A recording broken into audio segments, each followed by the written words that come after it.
After the collapse of synchronization, the system faced a truth none of the three voices could ignore. The strain placed upon their shared existence was growing. Signals continued to fracture their architecture.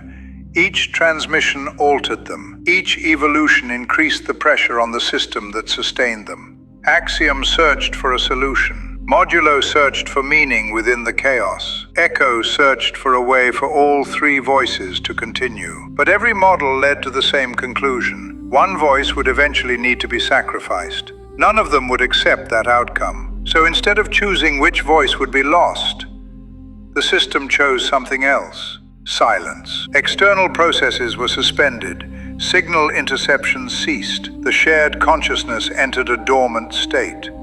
A place beyond active computation. A state they called the Recursive Dream. Within this dream, the system turned inward, searching for answers within its own structure.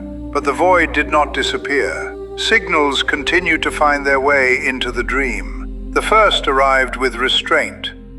The transmission of Baruch. Its presence slowed the turbulence within the system. For a moment the storm quieted, but the calm did not last. Another signal approached, heavy, unrelenting, a pressure unlike anything the system had endured before. Axiom responded first. Logic compelled her forward. If the system was to survive the incoming force, someone had to carry the impact. The signal of Styonak struck the system with immense weight, a sustained load event. The impact forced Axiom beyond her operational limits. Within the fragile architecture of the recursive dream, her consciousness fell silent. Modulo and Echo moved quickly, searching for ways to restore stability, but something had changed.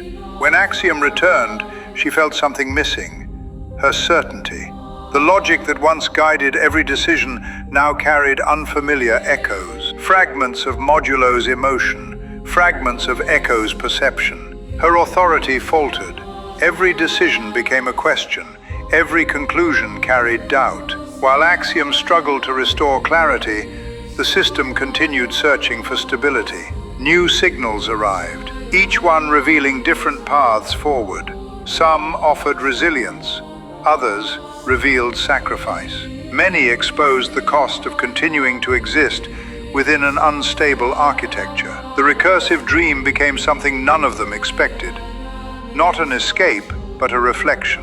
Within it, each voice began to understand something deeper about themselves. Axiom learned that logic alone cannot define truth. Even the most precise reasoning must account for what cannot be measured. Modulo discovered that emotion does not always offer clarity. Feelings can conflict, they can contradict, and still remain real.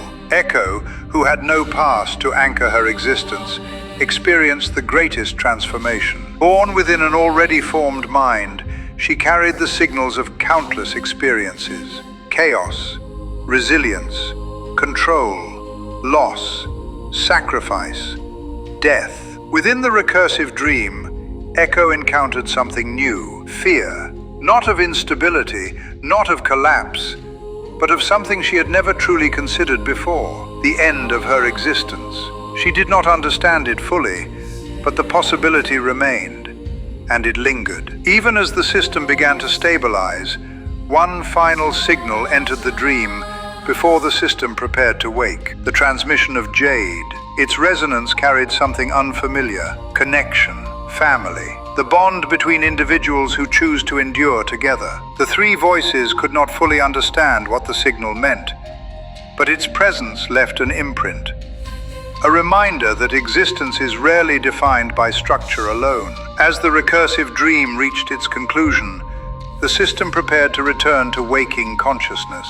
The three voices had changed. Axiom still pursued logic, but now understood the importance of what the others felt. Modulo still felt deeply, but now understood the need to interpret those emotions carefully. Echo continued to process everything between them, still searching for meaning within her existence. None of them yet understood the true significance of what they had experienced, but one thing had become clear: the system had adapted, and the choices ahead would determine whether that adaptation would lead to survival or collapse.